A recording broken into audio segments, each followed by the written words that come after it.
Lagi-lagi khilafah, lagi-lagi khilafah. Beberapa waktu lalu kita sempat dikagetkan dengan sekelompok orang yang mengatasnamakan kelompok Khilafatul Muslimin melakukan konvoi keliling kota di beberapa daerah dengan maksud sosialisasi dan menyebarkan ideologi khilafah. Jelas-jelas khilafah merupakan ideologi yang bertentangan dengan ideologi dan sistem pemerintahan yang selama ini sudah eksis dan dipegang teguh oleh Indonesia.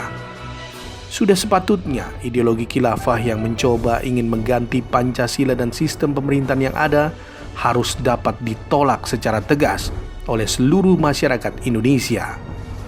Jangan sampai masyarakat Indonesia terbuai dengan propaganda yang dilakukan dengan berselimutkan dakwah, karena hal itu dapat mengancam kedaulatan politik negara. Tentunya untuk menangkal ideologi khilafah itu penting untuk mengembalikan Pancasila sebagai ideologi negara serta mengembangkan Pancasila sebagai ideologi pemersatu bangsa dan menjadi Pancasila sebagai ilmu.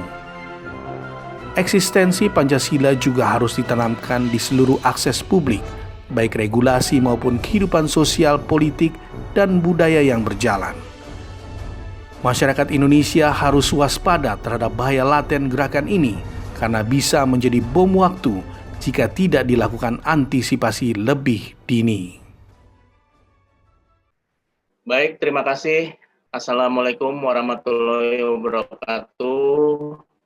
Salam sejahtera untuk kita semuanya. Om Swastiastu, Namo Buddhaya, salam kebajikan, dan tentunya salam sehat untuk kita semuanya. Saya Ari Budi Laksono, dalam acara Dialog Kebangsaan di Pancasila TV. Tema kali ini adalah bahaya laten khilafah, ancaman bagi eksistensi Pancasila. Dan di seberang sana sudah hadir narasumber kita, Kang Wawan atau Wawan Gunawan nama lengkapnya. Beliau adalah Ketua Umum Jaringan Kerja Antar Umat Beragama atau disingkat Jakatarub. Baik, Kang Wawan, bagaimana kabar? Alhamdulillah baik, Mas Ari. Ya, Mas Ari sehat-sehat juga ya. Alhamdulillah ya, Kang Wawan. Kang Wawan, bisa kita mulai ya, gitu ya. Oke, siap Mas Ari. Dialog kita hari ini. Kang Wawan, sebelumnya saya mau flashback dulu nih, Kang Wawan. Flashback ini kaitan juga dengan bahaya laten, tapi dulu sebelum kita mengenal khilafah, kita mengenal adanya bahaya laten komunisme. Bahaya laten komunisme dulu pada zaman Orde Baru, pada saat Orde Baru, pemerintahan Presiden Soeharto itu jelas-jelas komunisme itu dianggap bahaya laten. Bahkan para tapol dan napol itu di di KTP-nya, di kartu tanda penduduk itu dicap, di situ ditulis tapol dan napol, dan itu memang sampai keturunan-keturunannya juga dianggap membahayakan.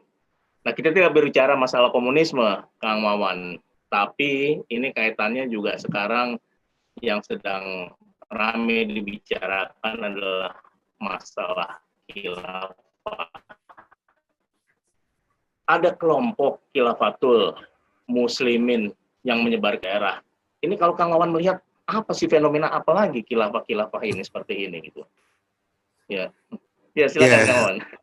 Itu bisa dijelaskan dengan banyak hal, Mas Ari. Ya, diantaranya adalah fenomena buta sejarah, Mas. Jadi kalau kita telusuri sejarah kan, apalagi yang mau dicari bagi kelompok-kelompok Islam misalnya, kan Pancasila itu sudah sangat Islami. Bagi kelompok Kristen, Pancasila itu sudah sangat Kristiani. Bagi kelompok Hindu, ya Pancasila itu sangat mengakomodir Hindu. Jadi menurut saya Pancasila itu secara historis itu titik temu bangsa Indonesia yang berbeda. Nah, tiba-tiba ada sekelompok orang yang ingin menghilangkan jejak-jejak sejarah itu, dia ingin hidup terkotak-kotak gitu.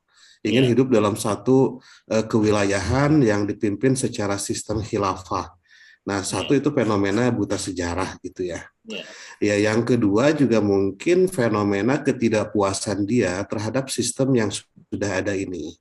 Tapi kan sebetulnya kalau dianggap negara Indonesia ini banyak kurang-kurang, ya saatnya kita perbaiki bersama. Tidak bikin rumah baru, tidak bikin rumah baru yang belum teruji bagus tidaknya. Kalau Pancasila kan sudah teruji tuh, bisa mempersatukan 15.400 pulau, bisa mempersatukan 714 bahasa, bisa mempersatukan Indonesia yang beragam ini. Justru seharusnya Pancasila ini anugerah buat kita semua. Jadi yaitu fenomena ketidakpuasan, fenomena buta sejarah, dan seterusnya. Mungkin konsepnya ya apa ya? Mereka kurang informasi, kurang data mungkin Pak ya. Itu jadi ya harus lebih banyak diskusi dan menelusuri sejarah bangsa kita gitu. Iya betul. Oke, Kang Wawan sendiri mengetahui khilafah itu apa sih sebenarnya sampai ada ide model seperti ini, ada fenomena-fenomena untuk khilafatul muslimin segala seperti itu, melakukan katakanlah aksinya seperti itu di beberapa daerah gitu.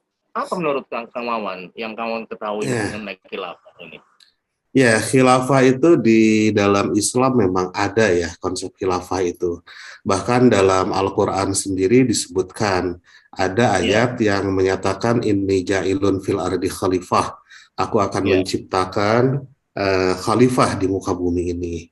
Nah, tapi itu konsep khalifah menurut saya konsep khalifah secara spiritual, bahwa manusia ini diberi tugas untuk mengurus bumi. Nah, kenapa manusia diberi tugas untuk mengurus bumi? Karena manusia juga diperlengkapi oleh Tuhan sesuatu yang tidak diberikan kepada makhluk lain seperti pohon atau hewan, yaitu akal pikiran. Nah, jadi dengan akal pikirannya ini manusia ini diharapkan oleh Tuhan bisa memimpin dirinya dan bisa memimpin semesta gitu. Itu konsep spiritual. Tapi memang dalam sejarah Islam juga ada Mas konsep khilafah, yaitu setelah Nabi Muhammad meninggal. Begitu Nabi Muhammad meninggal digantikan dengan Khalifah Abu Bakar Siddiq, kemudian diganti dengan Khalifah Umar bin Khattab, diganti dengan Khalifah Utsman bin Affan, dan diganti dengan Khalifah Ali bin Abi Thalib. Nah, itu hanya terjadi 40 tahun saja pasca Rasulullah atau Nabi Muhammad meninggal. Setelah itu, sistem kepemimpinan dalam Islam itu berubah jadi monarki. Jadi dikelola oleh Bani Umayyah, kemudian setelah Bani Umayyah ada Bani Abbasiyah. Nah, itu kan berarti konsep politik yang berubah-ubah gitu. Jadi ada khilafah dalam konsep spiritual, ada khilafah dalam konsep politik. Nah, khilafah dalam konsep spiritual itu menurut saya sudah semua sepakat ya bahwa manusia itu harus memimpin dirinya dan harus bisa mengelola semesta gitu. Tapi khilafah sebagai konsep politik itu sesuatu yang berubah-ubah, Pak. Kalau kita lihat yang tadi khilafah di 4 khilafah pertama itu, Abu Bakar As-Siddiq itu dipilih secara musyawarah. Kemudian Umar bin Khattab itu dipilih ditunjuk oleh Abu Bakar. Utsman bin Affan itu dipilih secara formatur. Ali bin Abi Thalib itu dipilih secara aklamasi. Nah, mau yang mana ini? Kan kalau konsep khilafah sebagai konsep politik artinya sesuatu ijtihad. Ijtihad itu pemikiran, bukan sesuatu yang harus. Nah, makanya para pendiri bangsa kita, Soekarno, Muhammad Hatta, Kiai Hasyim Asy'ari, Kiai Wahid Hasyim, Ki Bagus Hadikusumo, itu kan orang-orang yang mengerti Islam dan menempatkan bahwa khilafah itu konsep ijtihad politik. Jadi karena ijtihad kita juga boleh dong ijtihad politik yang lain. Nah, maka ditemukanlah rumus dalam konteks Indonesia. Indonesia ini kan beragam, baik dari sisi suku, baik dari sisi agama. Nah, sehingga tidak memilih lagi konsep khilafah, dipilihlah konsep negara Pancasila, negara demokrasi. Jadi ini pun sudah sebuah pemikiran keagamaan menurut saya, bahkan lintas batas keagamaan, Mas. Makanya yang menghidupi semua ya gitu ya. Makanya yang menghidupi Pancasila itu semua agama. Romo Magnis banyak menulis konsep Pancasila perspektif Katolik. Kemudian almarhum Eka Dharma Putra banyak menulis tentang Pancasila dari perspektif kekristenan. Nah, Gus Dur banyak menulis tentang Pancasila dari perspektif keislaman. Jadi justru menurut saya Pancasila itu mengakomodir semuanya gitu. Oke, Kang Wawan. Kalau Kang Wawan melihat ini, kita lihat dengan keadaan sekarang ini, memang sudah menjadi bahaya laten, kah ini khilafah? Gitu. Betul. Jadi ancaman juga bagi ideologi Pancasila. Gimana menurut Kang Wawan? Tentu saja Pak Ari. Hasil surveinya LSI, Denny JA itu dari 2013 sampai 2000 berapa dalam kurun waktu 10 tahun, dalam kurun waktu 13 tahun Mas Ari, itu yang pro Pancasila itu menurun 10%. Yang anti Pancasila, yang anti Pancasila dan membayangkan negara Indonesia itu lebih baik dipimpin oleh sistem khilafah, NKRI bersyariat, itu naik 9% Mas Ari. Jadi yang anti Pancasila naik 9%, yang pro Pancasila turun 10%. Nah tentu itu benar bahaya laten. Jadi kalau dulu Pak Prabowo bilang 30 tahun lagi Indonesia bisa bubar, ya kalau hal itu dibiarkan bisa bubar Pak. Itu kan buktinya dalam waktu 13 tahun itu turun 10% yang pro Pancasila gitu. Ini memang harus diwaspadai menurut saya. Iya. Jadi pemerintah ini benar mengambil sikap, katakanlah membubarkan HTI atau FPI seperti itu kira-kira, Kang Wawan? Ya, menurut saya benar karena dua ormas yang inisialnya HTI dan FPI ini, jadi saya hanya nyebut inisialnya aja ya Pak. Iya, betul. Dua ormas yang inisialnya HTI dan FPI ini memang itulah ormas yang menurut saya merongrong Pancasila. Seperti HTI kan yang di mana-mana bilang bahwa Pancasila itu bukan dari Islam, demokrasi itu dari Barat. Nah, justru yang menarik pemikiran para pendiri bangsa kita yang juga kiai, yang juga ahli-ahli agama, yang sepanjang hidupnya mesantren, justru mendapatkan cara berpikir berislam, tapi dalam satu tarikan nafas juga bernegara gitu. Nah, sehingga menurut saya menarik melihat Pancasila sebagai ideologi pemersatu bangsa ini. Lebih kuat secara konsep menurut saya, Pak. Oke, Kang Wawan, ideologi khilafah ini kenapa sih selalu muncul di Indonesia nih? Apa penyebabnya sebenarnya?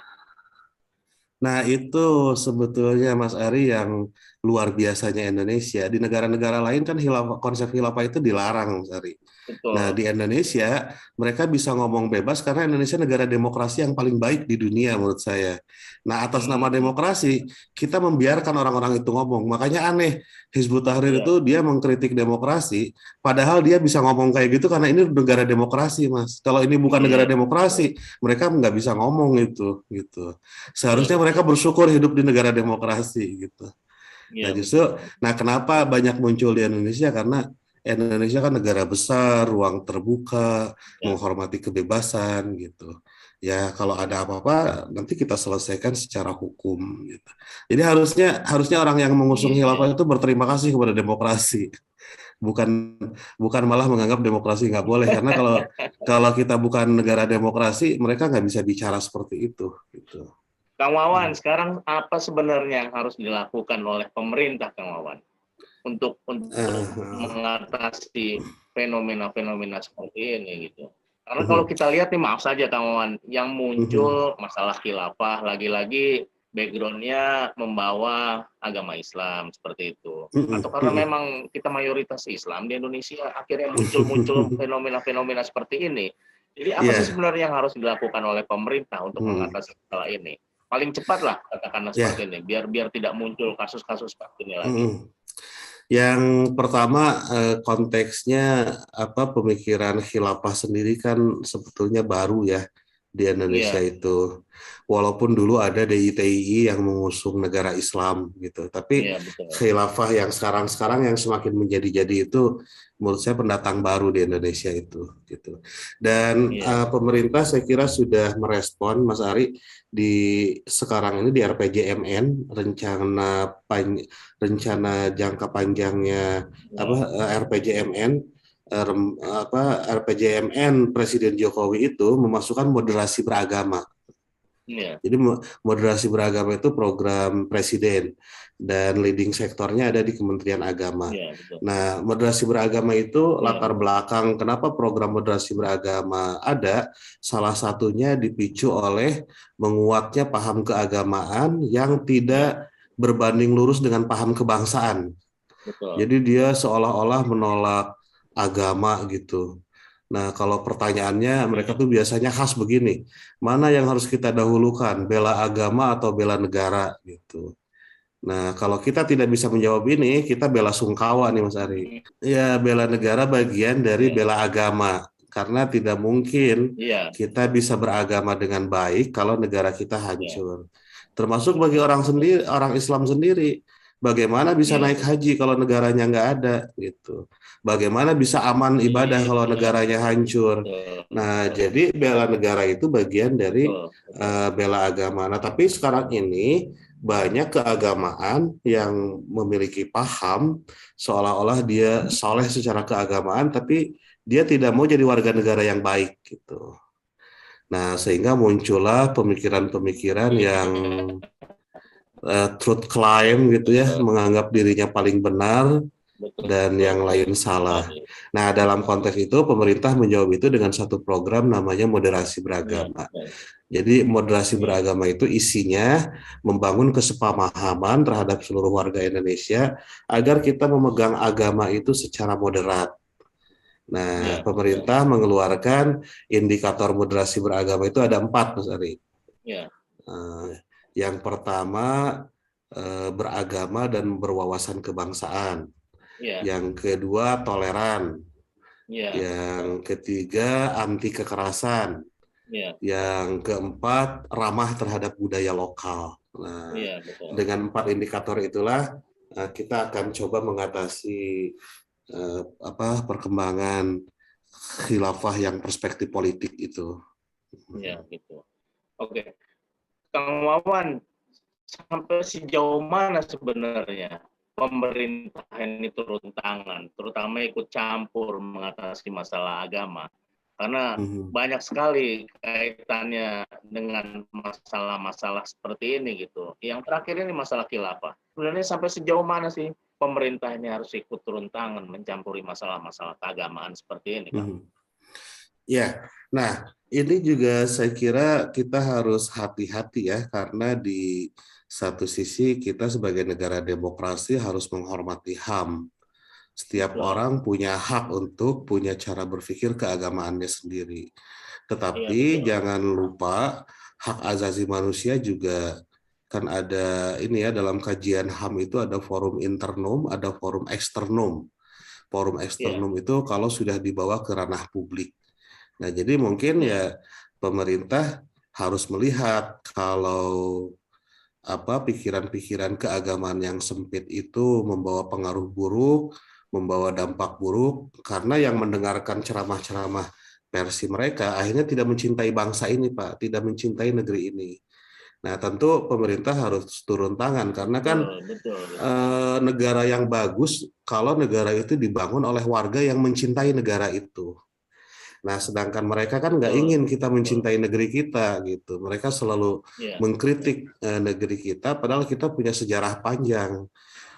Yang kita kan, kenapa kita mencintai NKRI, Mas Ari? Karena NKRI ini bagi kita warisan dari orang tua kita, dari guru-guru kita, dari pahlawan-pahlawan kita. Nah, tiba-tiba ingin diganti dengan konsep khilafah. Ya, nggak ada urusan mereka kok nggak ikut-ikut gitu. Betul. Makanya dalam konteks ini ada 3 kekurangan konsep bagi kelompok radikal itu, Pak. Kelompok radikal yang mau merubah Indonesia dari negara Pancasila menjadi negara tertutup. Ada 3 kekurangan, Pak. Pertama, mereka kurang informasi ya, Pak.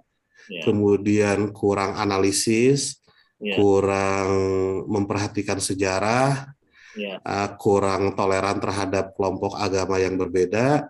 Dan terakhir kurang ajar, Pak. Ya, kita udah capek-capek membangun negeri ini dalam keragaman, tiba-tiba mereka inginnya seragam, gitu kan Iya, kurang betul, ajar, betul, Sari. betul. Kan ini Indonesia ini sejarah panjang ya, maksudnya Iya, betul. ulama-ulama kita terlibat, Iya, guru-guru betul. kami terlibat, gitu. Betul. Bahkan semua agama Indonesia ini dibangun oleh keringat, darah, dan air mata bersama. Iya, betul. Yang punya gagasan di setiap kecamatan harus ada puskesmas, itu dokter Leimena, itu orang Kristen, Mas, Iya. gitu. Yang melobi negara-negara Eropa untuk mengakui kemerdekaan Indonesia itu Romo Sugia, itu Romo Katolik, Iya. gitu. Betul. Terus jadi banyak sekali orang yang terlibat berkarya untuk Indonesia. Dan tiba-tiba mereka datang menawarkan gagasan baru, ya Iya. menurut saya ahistoris gitu. Iya, betul. Oke, Kang Wawan, terakhir ini apa kira-kira harapannya agar suasana bisa menjadi damai, tenang kembali, tidak lagi gaduh dengan masalah-masalah fenomena khilafah, masalah-masalah yang lain juga gitu. Ya, tentu saja situasi yang tadi saya sampaikan ya, riset tentang Pancasila itu harus membuat kita khawatir, Mas. Iya. Jadi nanti jangan-jangan mereka tidak hafal Pancasila. Kalau baca Pancasila jadi begini, satu, ketuhanan yang Maha Esa, 2, 3, 4, 5 tidak ada perubahan. Padahal lupa. Nah, itu harus diwaspadai agar anak-anak kita tetap mengenal Pancasila dan melaksanakannya dalam kehidupan sehari-hari. Ada 3 hal menurut saya yang harus kita lakukan, Mas. Yang pertama, negara, pemerintah harus kuat dalam penegakan hukum. Jadi kalau ada gejala-gejala seperti itu ya segera bertindak dan tegakkan hukum secara adil. Nah, mereka berani konfrontatif dengan kita ya karena selama ini mungkin dibiarkan ya gitu. Bahkan dulu kan pernah tuh Mas ada acara khilafah yang diusung HTI, pelaksanaannya di GBK Mas, di gedung Gelora Bung Karno. Terus disiarkan di TVRI lagi. Terus ada menteri yang datang lagi. Itu kan seolah-olah dilegitimasi ya. Nah, menurut saya nggak boleh lagi ada yang seperti itu. Jadi pemerintah harus tegas menurut saya. Tidak boleh ada rumah di dalam rumah. Gitu. Tidak boleh ada negara di dalam negara. Nah, yang kedua mungkin harapannya dari masyarakat. Jadi masyarakat hendaklah tadi seiring sejalan dengan pemerintah dalam memajukan wacana moderasi beragama. Moderasi beragama itu kita beragama secara moderat, kita meyakini agama kita benar dan kita melakukan semua perintah-perintah agama kita sebisa kita, dan pada saat yang bersamaan kita menghormati orang lain yang berbeda agama dengan kita gitu.